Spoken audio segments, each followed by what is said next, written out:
The statement that art and music have their foundation in physics is absolutely true, and it's a beautiful illustration of how the abstract and emotional world of aesthetics is built upon the bedrock of physical law.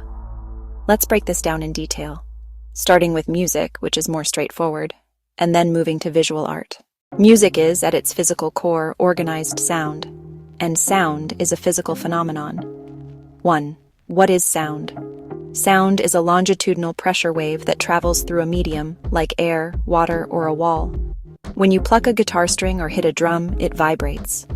This vibration pushes and pulls on the air molecules around it, creating regions of high pressure, compressions, and low pressure, rarefactions. This wave of pressure travels through the air until it hits your eardrum, making it vibrate. Your brain interprets these vibrations as sound. Amplitude, the height of the wave. This corresponds to the volume, loudness, of the sound. A higher amplitude wave carries more energy and pushes your eardrum harder. Frequency, the number of complete wave cycles that pass a point per second, measured in hertz, G. This corresponds to the pitch of the sound, how high or low a note is. A high frequency, for example 1000 hertz, equals high pitch, like a whistle. A low frequency, for example 100 hertz, equals low pitch, like a bass drum. 2. The science of harmony and scales. This is where it gets truly magical. Why do some combinations of notes sound pleasant, consonant, and others sound tense or unpleasant, dissonant? The answer lies in the mathematical relationships between frequencies. The octave, the most fundamental interval in music. If one note has a frequency of x, the note one octave above it has a frequency of 2x. For example, if A4 is 440 Hz, a 5 is 880 Hz. Our brains perceive these as the same note, just higher. This 2:1 ratio is universally pleasing and forms the basis of every musical system on Earth. The perfect fifth, the next strongest interval, this is a frequency ratio of 3:2. If you play a note at 200 Hz and another at 300 Hz, 201.5, they create a powerful, stable, and harmonious sound. This is the sound of a power chord in rock music, or the opening of Twinkle, Twinkle, Little Star. The major third, a ratio of 5:4. This is the cheerful, happy sound of a major chord. These simple, small number integer ratios, 2, 1, 3, 2, 5, 4, are consonant because the sound waves reinforce each other.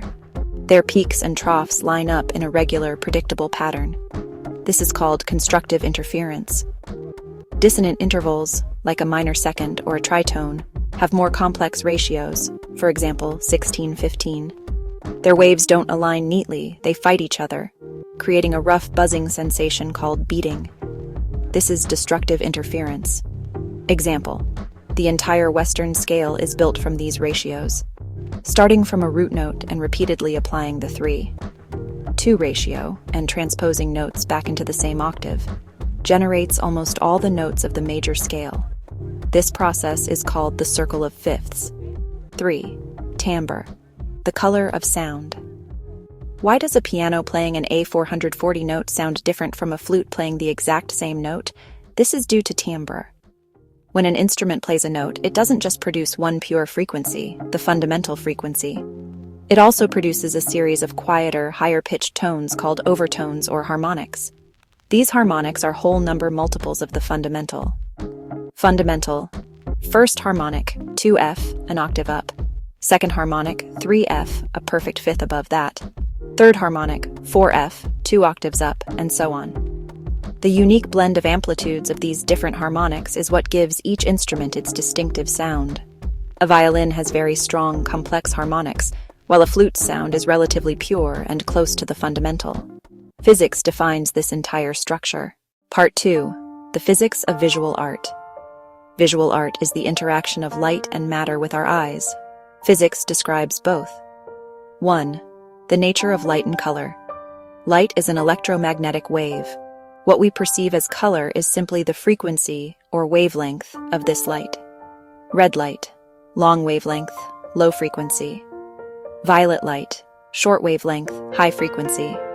The entire rainbow, Roygbiv, is a continuous spectrum of these wavelengths, pigments and color mixing.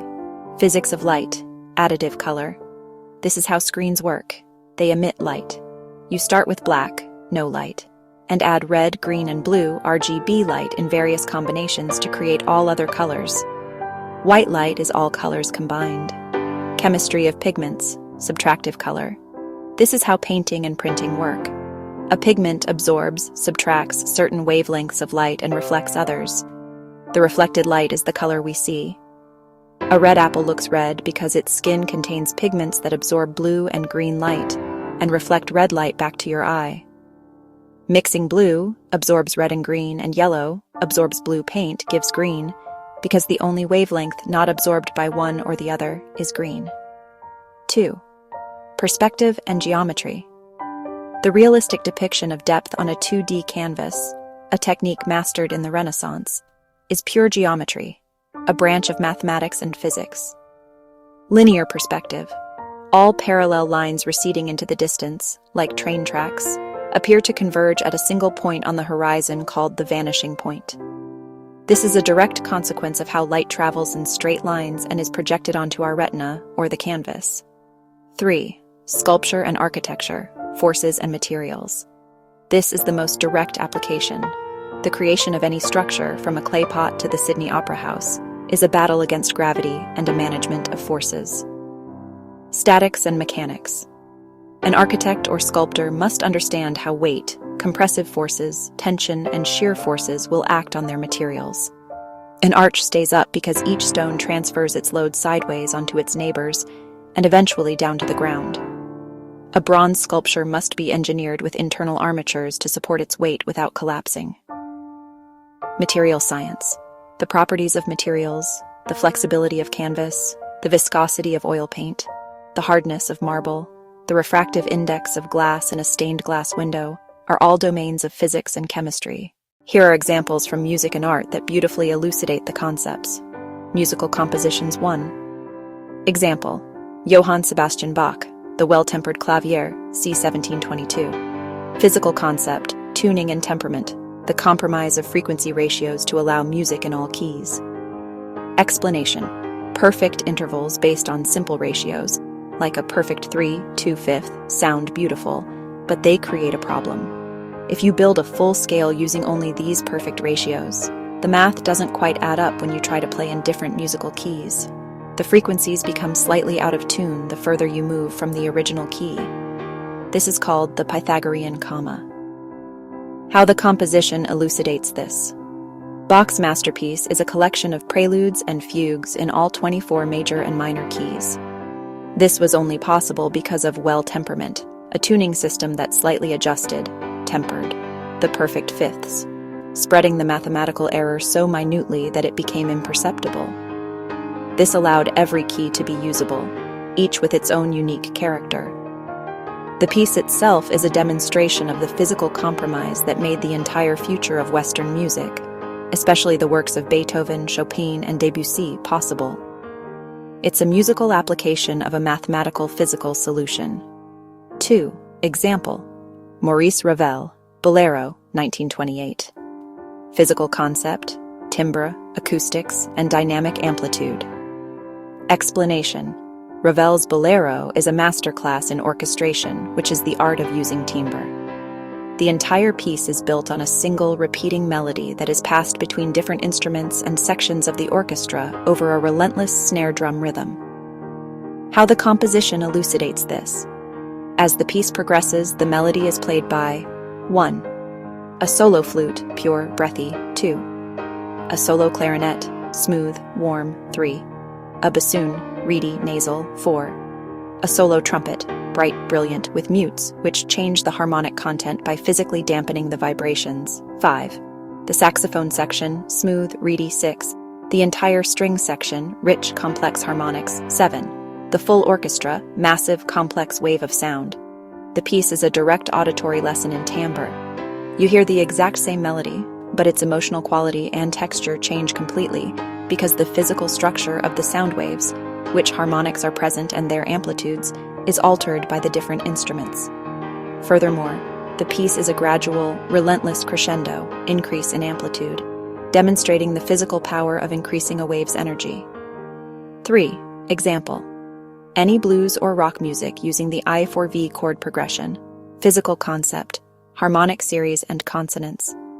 Explanation. The most common chord progression in modern music, for example, Johnny B. Good, Sweet Home Chicago, La Bamba, is built on the first, fourth, and fifth notes of the scale, the tonic, subdominant, and dominant. How the composition elucidates this. These three chords have a powerful physical relationship. The root notes of the I, voy, and V chords are all closely related in the harmonic series of the original tonic note. Their frequencies form strong, simple ratios with each other. This creates a powerful cycle of tension, V chord, which wants to resolve, and release, back to the I chord, that feels naturally satisfying to our ears because it is rooted in the physics of sound. Our brains are wired to seek the resolution that the physics of the wave interactions makes most stable. Works of visual art. 1. Example. Leonardo da Vinci, The Last Supper, c. 1495-1498. Physical concept. Linear perspective and the geometry of light. Explanation. The Renaissance was when artists systematically applied the physics of light and geometry to create illusionistic depth. The key is that light travels in straight lines. How the artwork elucidates this. The Last Supper is one of the most famous early examples of rigorous one-point perspective. All the orthogonals, the lines of the architecture, the wall beams, the ceiling coffers, converge at a single vanishing point, which is directly behind the head of Christ, the central figure. This use of perspective does two things. 1. It creates a mathematically accurate illusion of a room receding into the wall. 2. It uses the physics of light's path to literally force the viewer's eye to the most important part of the composition. The entire physical structure of the painting guides your gaze. This shows how art used the law of light's propagation as a fundamental compositional tool. 2. Example. Claude Monet, Haystacks, Water Lilies series, 1890s to 1920s. Physical concept, the interaction of light and pigment, subtractive color, and perception of color. Explanation. Monet wasn't just painting objects. He was painting the light that illuminated those objects. He understood that color is not an inherent property of an object, but a result of which wavelengths of light are absorbed and reflected by its surface at a specific time of day and under specific atmospheric conditions. How the artwork elucidates this. The Haystacks series shows the same subject, a haystack, painted dozens of times at different times of day, different light frequencies. The haystack at noon under bright white light reflects a broad spectrum and appears pale yellow and beige. The same haystack at sunset, bathed in low-frequency red and orange light, absorbs the blues and greens and reflects the warm tones, appearing vibrant orange and red. Monet's work is a direct study in the physics of light and color perception, demonstrating that color is a transient, physical event, not a fixed property. 3. Example. The Gothic cathedrals, for example, Notre Dame de Paris, 12th century. Physical concept. Structural physics. Compression, tension, and force distribution. Explanation. Architecture is applied physics. The goal of the Gothic architects was to build taller structures with larger windows, to let in more light, which is also physics. How the artwork elucidates this. They achieved this through physical innovations. The pointed arch, more efficient than a rounded Roman arch at channeling gravitational load downward, requiring less massive walls to support it. The flying buttress. This is an external support that acts as a prop to counteract the outward thrust generated by the massive roof and vaults pushing down on the walls. It's a brilliant solution to a problem of lateral force. The ribbed vault. These stone ribs channel the weight of the ceiling along specific paths to the columns below. The cathedral is a sculpture whose form is a direct diagram of the physical forces flowing through it.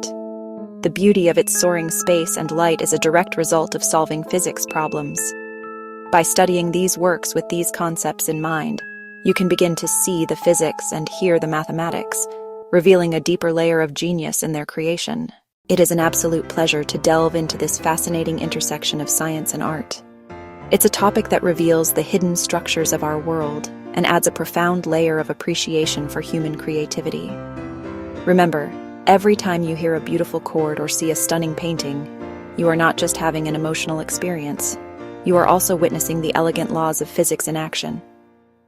Thank you.